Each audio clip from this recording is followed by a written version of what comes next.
Hi, it's Dawn from Dawn's Dirt. Welcome back to the show, and very excited to have my guest Sarah Irwin with me today, and she is healing with Sarah. So, welcome here, Sarah, and yeah, can you just tell us a little bit about yourself?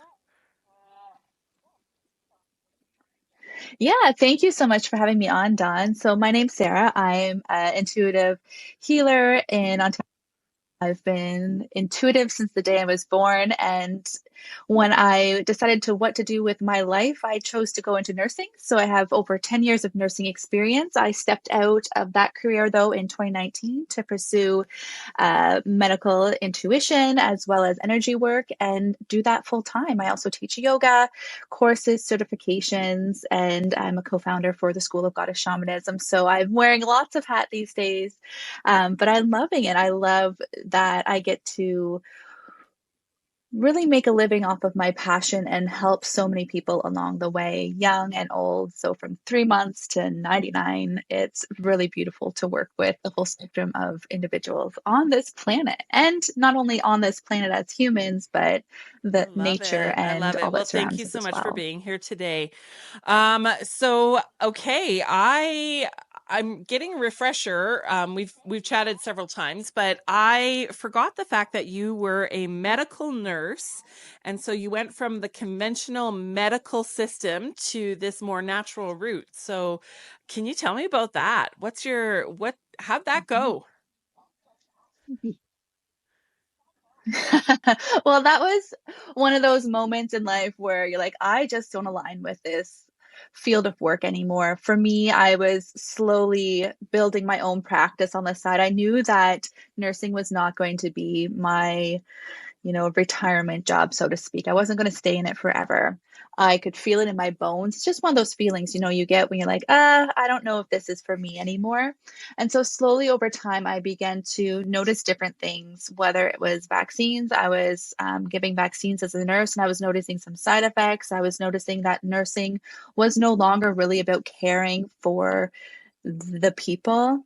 It was slowly shifting into very much a business mentality. And for me, I got into nursing to care for the people and help people heal. And when I realized that, we're just kind of slapping band-aids on things and we're not really getting to the root cause. And once kids turned 18, they were kind of being left out of the system. I really wanted to work with that void that wasn't being addressed within the medical system. So I began to really establish myself in my community and begin to build my own skills for alternative ways of healing the body. So I'm healing the body as a holistic package rather just band-aiding the symptoms. And I'm not saying that the Western medical system isn't fantastic. We need it. We get into a car accident, we sever a limb, those types of things. We do need the medical system. We need pharmaceuticals on some degree, but what I was seeing was very different from that. It was everyone was getting slapped a prescription, and I was seeing the back end billing and the drug lunches when we went from like maybe one a month to two a day. And like there's something else going on here. So for me, it just didn't feel ethically right for me to be in that field of work anymore. And conveniently, April 1st, April Fool's Day, 2019, I left and I did not return. And I think the universe completely knew what was coming and just took care of me because I was able to avoid the whole pandemic as a nurse and continue to build my practice and see and help individuals, especially teens during that time, through anxiety, panic, depression. And it just felt like I was able to serve with much more abundance than I would have been able to as a nurse, I feel, in the position I was in. So it was all divine timing to step out. So that's where I am now. I'm able to work out of my home, be with my kiddos, and really serve from a much more aligned place. What I heard from that is in nursing, you wanted to serve the people. It was about serving and helping and taking care of, and nursing didn't turn out to be like that. And so you've taken your business and put it into more of a service role outside of that system. And I don't know, this same thing keeps popping up over and over and over in all of my conversations is the community piece, working with people, building relationships relationships, helping and serving one another. I don't know. I just think what a beautiful thing for you to be able to step out of something that should have been a servant role into something that actually is a servant role. And really, leadership is serving. So I don't know. Do you have some thoughts on that? Yeah. Yeah, and, like, so I'm not saying that nursing wasn't serving the people, it was, but there was a different aspect that I fell in love with. I loved to do in-home care, whether it was chemo disconnects, wound dressings, palliative care. I loved that aspect, and I loved working with seniors, and it got to the point where we were only allotted 15 minutes to be in those homes or be with those patients, and in the medical clinic where I was working when I left nursing, it really wasn't serving people. They'd come in, they'd get a script and they'd leave. And they would always say to me, I feel like I'm not being heard. I feel like I'm being rushed. Like they're not listening to me. This isn't what I'm after. There's more here. And for me, I just wanted to help. I knew that from my nursing experience, people heal so much better when they feel seen, when they feel heard, when they're in the comfort of their own home or a space where they felt at home. And so that's where I wanted to curate that space. So, and that's what I did. But yeah, community is such a vital piece. And when you feel in community with your healthcare providers, whether it is in a medical setting or an alternative setting, I think that's where we're going to heal much more. And especially when we feel that seen and safe, because safety, I believe, is the absolute foundation of healing. And so many of us have medical trauma. So being in a space of a medical facility really isn't serving us to heal. So that's where I kind of wanted to bring that community piece in and do community classes such as yoga, meditation, retreats and things like that. So we can really be in community and build a community that helps with food. And we have communities where we exchange. I exchange my services for honey and vegetables from people who are growing their own food. And there's always that way of reciprocity in a different form than financials, because let's be honest, in this society we're in, that's not always feasible. So I always say, if you have some fruit and vegetables, I'd be more than happy to I love that. exchange. And So so that's kind of where we exactly work like you're too. saying, it's more of a holistic, big picture community approach. So not just in Mhm. the work you do, but like the relationship that you build, you hear people, you see people, you build a relationship, and it's a back and forth thing. It's not just a one-sided thing. And then to take that and use your skills and basically barter, which I'm a proponent of. I did a whole episode on Mhm. bartering, um, for what someone else is able to Yeah. give you. Beautiful. I actually did that when I had my farm. I had a woman, and I've told the story so many times, but it's my favorite story. And she would bring me her bag of food from the food bank, and it was full of Kraft Dinner and toothpaste and rice. And I would trade her bag of what she was able to give me, and I was able to give her a huge bag of vegetables in return. And I don't know. That's what we need more of in society. And I guess that would take it, like if you take that, the relationship, the community, and nature and food, how does that relate into your practice now? Like you're not just um putting a band-aid on something. So tell us a little bit more about your practice and what you're doing. Mhm. Yeah, so we're getting to the root cause. So say we have someone who is having a lot of stomach pains. We have a teenager that's having a lot of stomach pains. They would go into the medical office and maybe get a scope, maybe an ultrasound, maybe put on a prescription to help alleviate the symptoms. Where I'm going to go to that root cause and like, why are we having this stomach pain? What's going on in your life? Because we know that the stomach is where we digest not only our food, but our life as well. When did this start? And we look at the different things, kind of like being Nancy Drew. Let's put these pieces together and find the root cause. So for this individual, maybe they are getting ready to go to college, and that's causing them a lot of anxiety because they don't want to be away from their family. And maybe this stems back from when they were 3 years old and maybe their parents divorced and they had to be away from mom. And so that caused them anxiety. They have this wounding of separation, of don't leave me.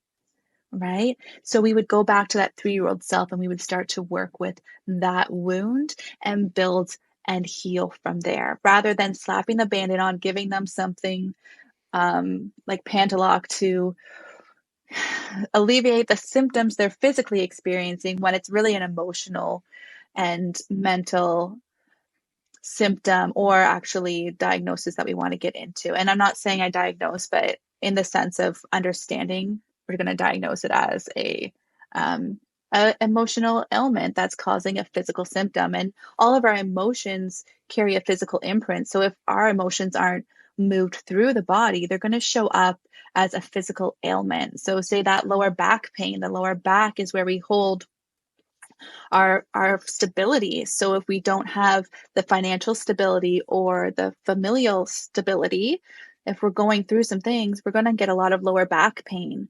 And I've learned that is true in 99.9% of the clients I see. And when they come in with lower back pain, there's usually something going on with their family or their financial stresses. So we get to work with that and we get to unwind where that wounding kind of stems from because we all have big T, little t traumas. We all have wounding. We can't get through life without it.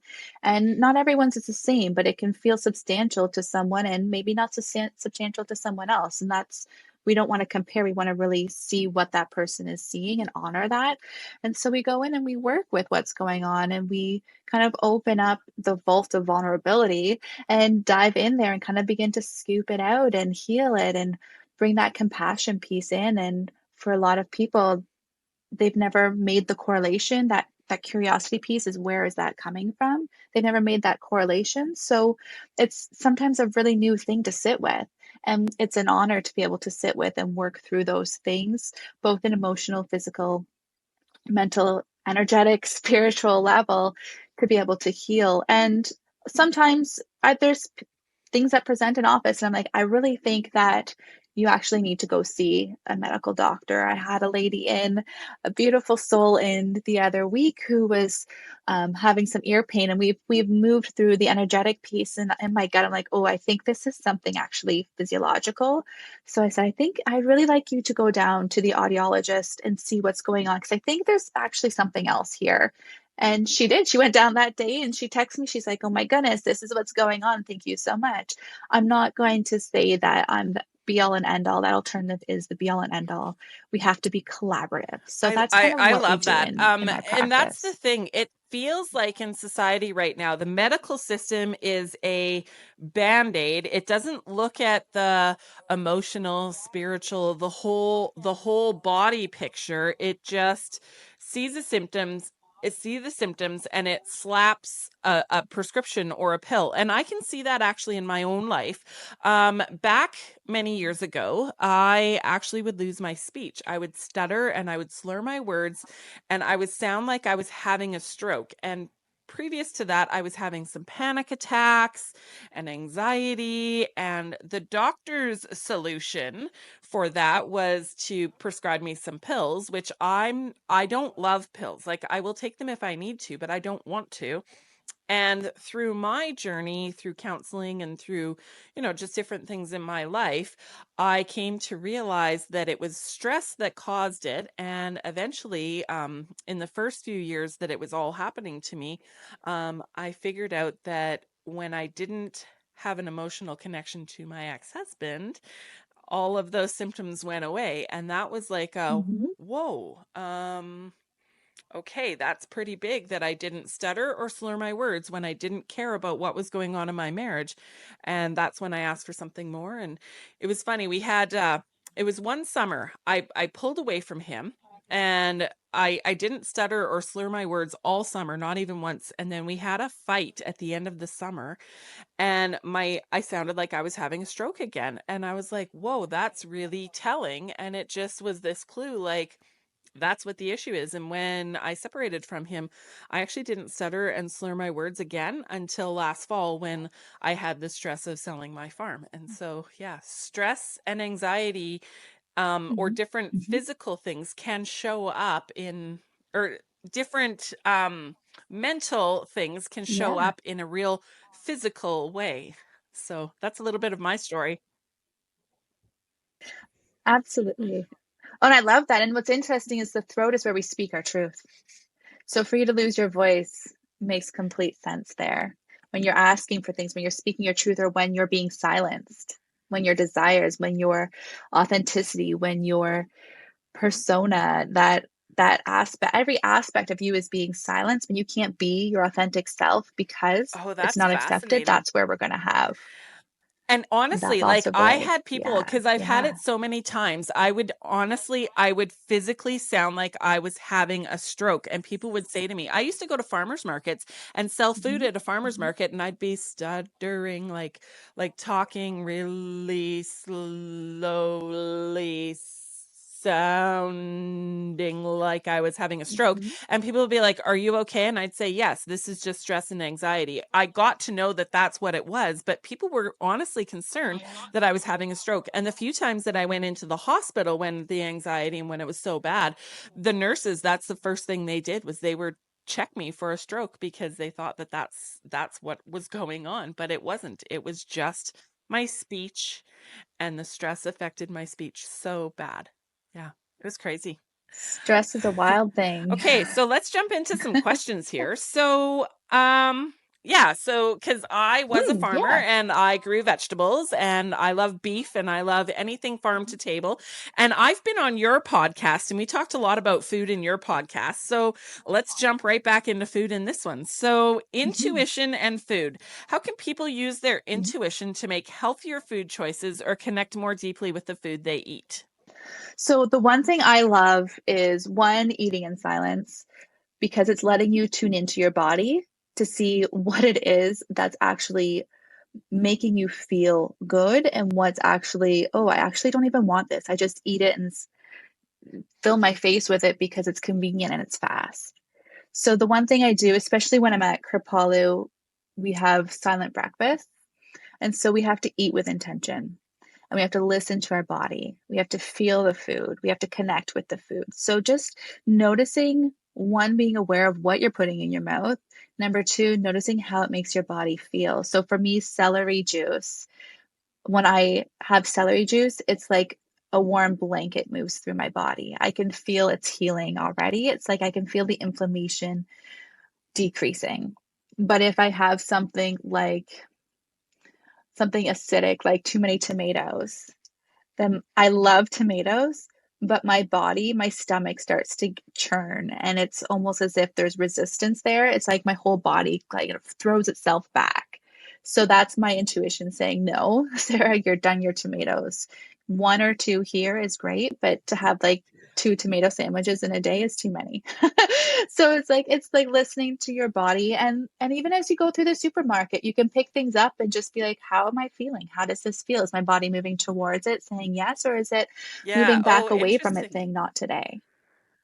Right? And you can test the quality of food too that way. It's like animals. If you put different vegetables out for the animals, they'll usually go to the best one first, right? The organic one rather than the processed one. I was going to jump back on tomatoes because I was a tomato farmer, and people would always say to me, "I can't eat tomatoes. I can't eat tomatoes." And um, I would give them, or they would try my orange tomatoes, and orange tomatoes are low in acid. So I'm curious to know. Yeah. Now I'm going to treat you like you would have been one of my Hmm. customers in a previous, in my previous farm experience. So was Yeah. it the acid in the tomatoes, or is it the tomato itself? I'm curious about that because an orange or yellow tomato is low in acid. Yeah, so it's the red tomatoes itself. So we grew a lot of orange and yellow tomatoes this year, and the orange ones were fine. I could eat my Yeah. heart out, but the red ones were just too much. So Okay. it's Oh, that definitely the that's tomato fascinating itself. and Yeah. interesting. Yeah. Okay. So, Energetics in food. In your work, do you see a difference in energy of homegrown vegetables versus store-bought produce? And how does this impact your health? Because you've grown a garden and you were raised on a farm, right? And so how does that farm to Yeah. table Yeah. food Yeah. differ from anything in a grocery store? Or even sometimes I find our health food stores or our more clean type stores are still getting some of the same types of foods in, or it's being disguised as healthy. So, what's your thoughts on that?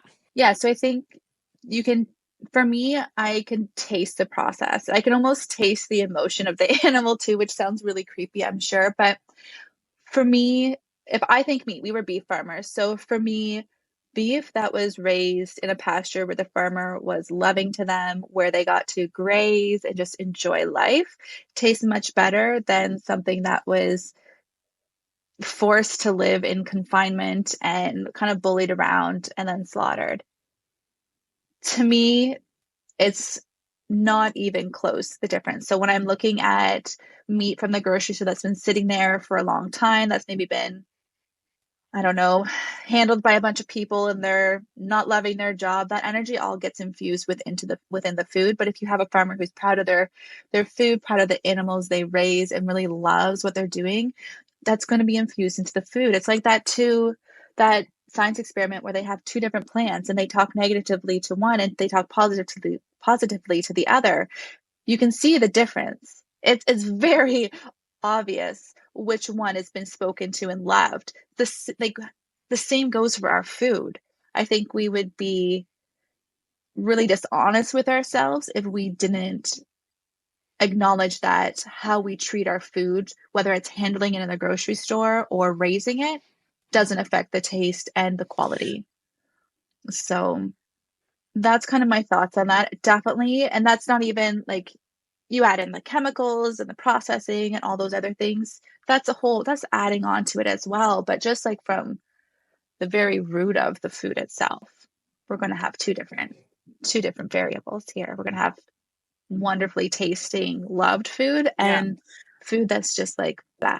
that's And it even fascinating. smells And different to me. I don't I've know. never thought of that before. I know I that know I the can taste. taste the chemical if I eat something processed. I really can taste that, but I've never thought about it with even just Mm-hmm. fruits and vegetables and things like that. I've never even thought of that with meat. One thing I have thought about with meat is Yeah.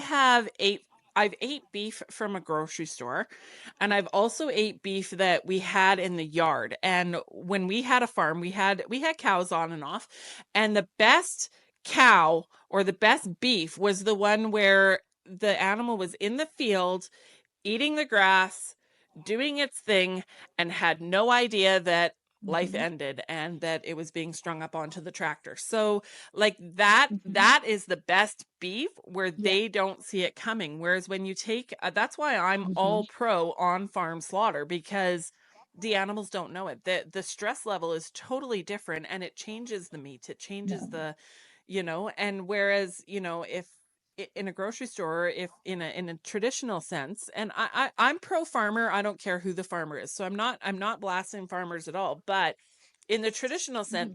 sense that beef goes from the farm to an auction market to a feedlot, from the feedlot to the packing house, and the packing house, like the sheer amount and volume of animals going through there, and they're stressed and their anxiety and and then they get put through the packing house. And Mm-hmm. like for ground beef, you don't know, are you getting animal A or B or the alphabet soup that just gets put into a vat and comes out the other side. Mm-hmm. Like you just don't know. And so I don't love that traditional. I don't love the massive system our food system has become, which is why I honestly feel like teaching people how to grow food Mm-hmm. is where it's at, and the farm to tables. So what's your thoughts Yeah, on that?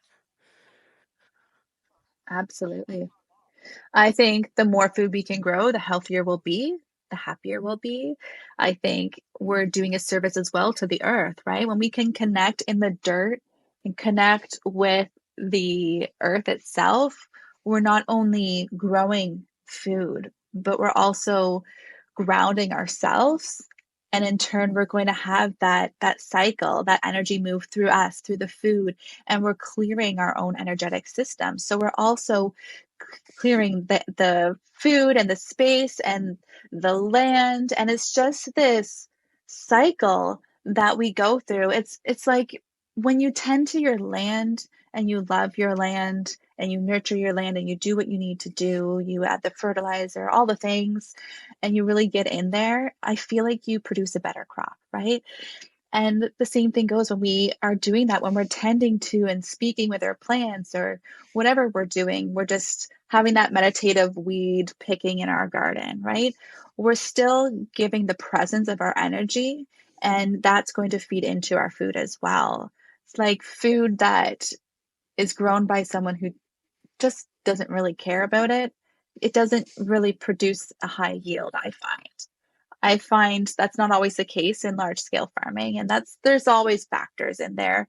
But if you're really loving and tending to your things, just as we love and tend to our house, we're going to be able to build that foundation for a healthier body and a healthier plant and a healthier vegetable or fruit or even meat, right? Like the cattle that were always that tasted the best are the ones we called big puppies because we would love on them and brush them, and they were our 4-H cattle, and it was sad, but we knew we could give them a really fantastic life, and they'd be like big puppies, but we would always be so grateful for the meat they produced because it was so much more, it just tasted so much better, and maybe that's in the head, but I don't know, I don't think so. I don't think that's anything. And even around here, I'll go buy produce, peppers from the grocery store, and they'll be like, there'll be no taste, but I can go to Andrew's Farmer Market down the road, and everything tastes so, there's so much taste. It's so amplified. But I also know he's handpicked them with gratitude every time that he yields a product. For So it's sure. it's really beautiful that way. I don't know I either, don't even but know if that answered the it's great question. conversation. And it just brought me back to my you're bringing me back, and I love that, and not in a negative way, but just in a memory way.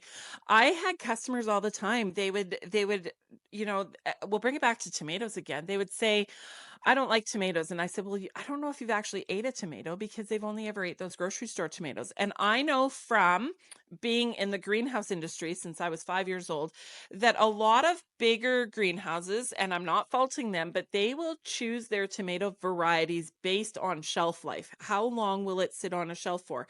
How solid will it stay when you're trucking it? Things like that. Whereas on my farm, I chose my tomato varieties not based on shelf life, but based on flavor. And so, yeah, my tomatoes just honestly, they tasted better. I had a consultant who went across Alberta, and he went to a bunch of different greenhouses, and he actually said that my tomatoes tasted the best out of anyone's. I think partly I think partly it was because I had high sodium in the water, which the plants didn't super love, but salt tastes good with anything. And so, yeah, there was a big difference between, and even the freshness. If you go to a grocery store, at best, that produce is a week old at best. Worst case, it's a couple weeks old, because a grocery store's philosophy, it sits on the shelf till it rots or it sells.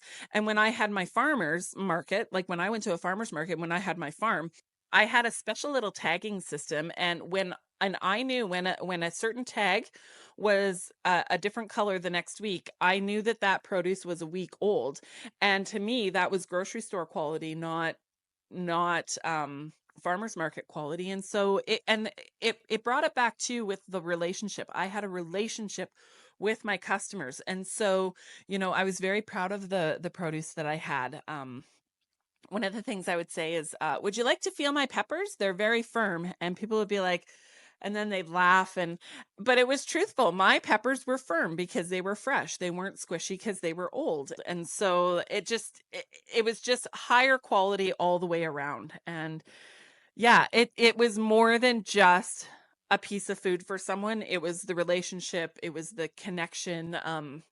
I'm from a Christian background, so the spiritual thing, the Lord owned my farm, and so it just brought it all full circle. And I guess I'm hearing you say that in your practice, that's what you're doing. It's all full circle. It's emotional, it's physical, it's spiritual, it's the whole package. There's not just one piece. Absolutely. Absolutely. It has to be a holistic approach to everything we do. And I think that's how we build community, and that's how we build our gardens, and that's how we move forward in this world. It's getting back to community. We've been ripped apart for so long and divided, and they've tried so hard to divide us. And I think this is these steps that we're taking to come back into community, whether it's through getting our hands dirty in the dirt in the garden, or whether it's through the way in which we receive healthcare. I think that we're in this beautiful trajectory to coming back to community as a whole. We're going backwards in many ways, not forwards, but backwards to back to where the roots are, where the solid things are, where the traditions are of many, Mhm. many thousands of years that we've been on the planet, right? So, yeah, absolutely. So Yeah. gardening and healing, how can growing your own vegetables and working with plants contribute to your emotional and physical healing? Well, for me, I think of it as like, say you're having a really bad day and everything's irritating you, you're touched out, overwhelmed, the world's crashing down. What better way to move out of your head, to get back into your body than going and putting your hands in the dirt and connecting with Mother Earth herself? There's so much healing properties in getting your hands dirty and connecting with the earth, right? You can ground just taking off your shoes and walking on the earth, the bare ground with bare feet has so many healing properties. So I think to really dig your hands into that dirt and get into gardening and growing your own food is a fantastic way to better your health in more ways than one, right? This is a multi-faceted way to heal. And I think I don't know anyone anyways who's left their garden and not felt better unless something's going wrong. But in the most cases, after you've done your weeding and you're looking at your garden, generally you feel calmer, you're breathing deeper, and you're just more at ease. And I think being in that state is a key for health, and you're going to digest your food better because you're not going to be tensing everything up, right? You're going to actually be able to be present as you rest and digest and consume your vegetables that you've grown in Yeah, your for beautiful sure. I garden. can see that. So And yeah. actually, I had that opportunity. This is going to sound crazy for the first time this year. So, in my past, when I had the 36,000 square foot greenhouse and when I had 20 acres of garden and I had people that were doing the work and I would go out there, I never walked in my garden barefoot on the farm. It was for farming purposes. And don't get me wrong, I loved my food and it tasted really good and I enjoyed it. But there was also a stress level with what I was doing before. Whereas this year, for the first time, I did that. I walked outside barefoot. I sat in the sun. I liked coming home and watering every day. It was peaceful. It was, just it was good for my soul. And I actually, for the first time, I was a farmer, a vegetable farmer, but for the first time this year, I was able to enjoy it and have fun with it and yeah, it was huge. And I guess the nice thing for me is because I had all the experience on how to do it, like it turned out pretty good this year. So, and the parts that didn't turn out, I had the answers to because yeah, I knew why it went wrong. So, yeah, yeah, thank you. So farm direct foods. Why do you think sourcing food directly from farmers or growing it yourself is important for health and wellness? Yeah, I think it takes out the middleman. I think the less people to handle your food, the better from an energetic perspective, right? We don't know what's going on in their life. We don't want that infusing into our food. So, from that aspect, I think the less people, the better. So, if you grow your own food, you know the energy that's going into it. And generally, every person, every farmer that I've seen that has their crops at a farm stand, they are proud. They have nourished their food with this energy of love and gratitude, and I think that's a huge importance to your health. You're going to consume that energy, you're literally eating that energy. And so, if you've ever ate something and it's not really settled with you and there's no real reason. It's not that you have an allergy or that it's food poisoning, anything. It just didn't feel right. Right? It's like grandma's sandwiches or meals made by grandma. They always taste better because she's infusing love into it. It's the same kind of relationship to food that you have when you do, farm to table or your own garden to your own table. Yeah, just the flavor of I had customers this year, clients this year that grew with me because I teach people how to grow food. And so we're growing food together as a community, me and them.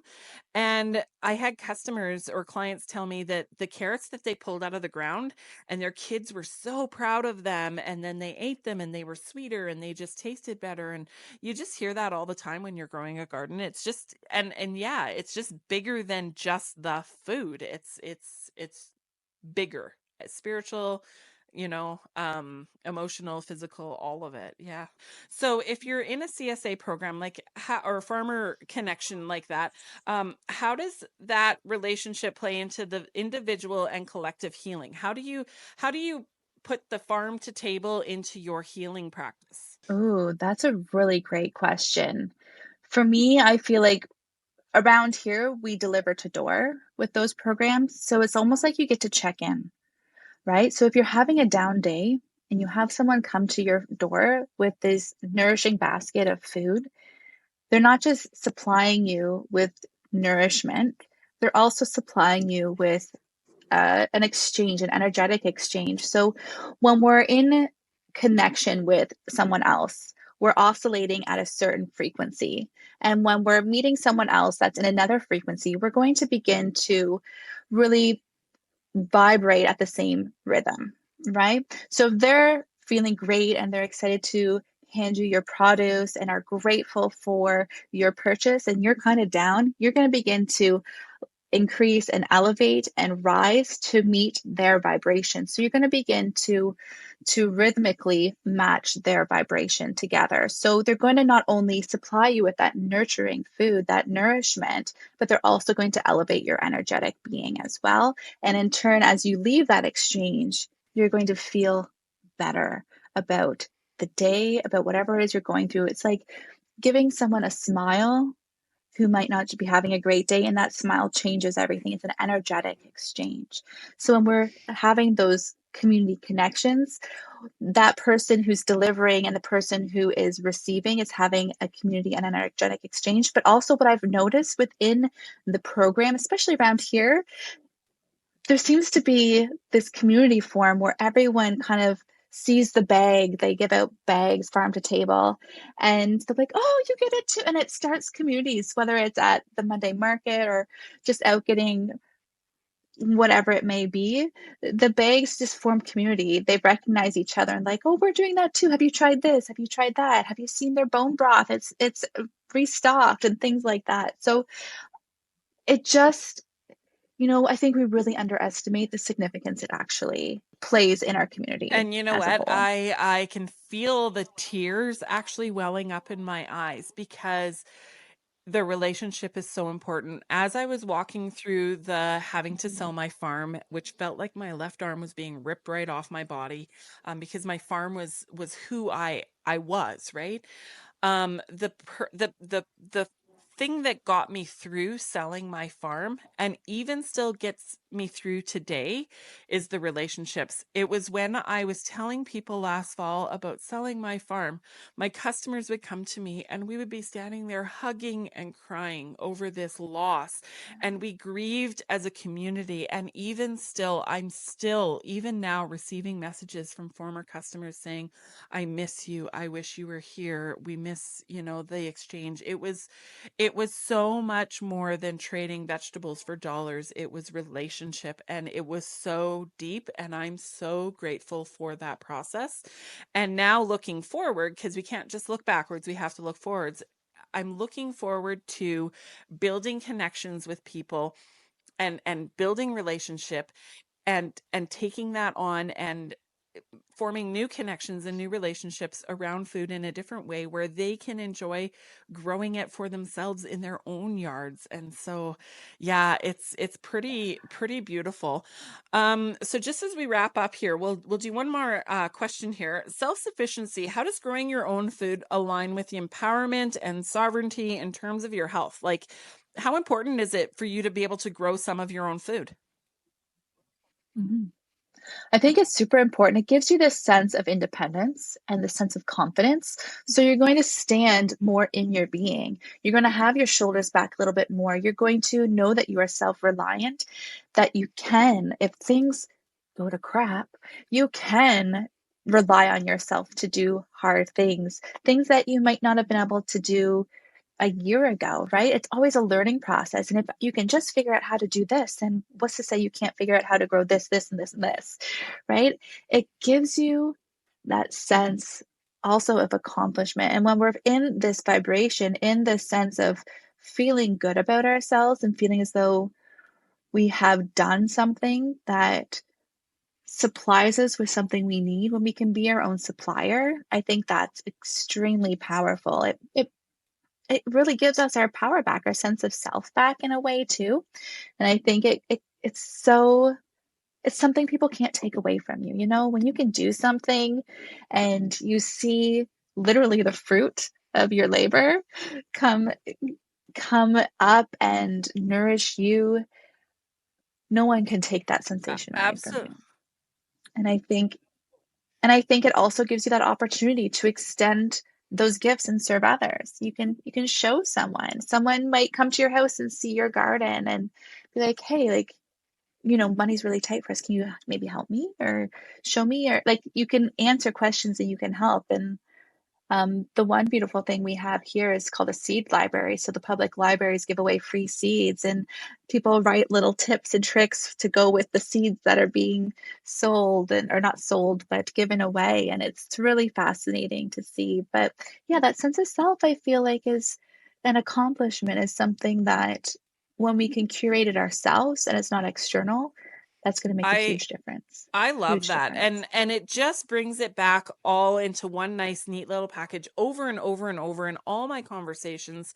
And it's something I probably didn't really super realize when I had my farm, but it's about the relationship, the community, and it's a bigger picture. It's not just a transaction. It's not about just eating food. It's bigger. It's about, nourishing your body, with nature and whatever your belief system is with nature, like nature is so important in most belief systems, and so just bringing it all back to a bigger picture with community and relationship and spiritual and physical and all of the good things wrapped up in one nice package. And yeah, we need to get back to our roots Yeah. of really our food Mhm. system and really like where does it come from, being thankful and grateful for it, and just all of the things. So any more thoughts just as we close here, Sarah? Thanks so much for being here today.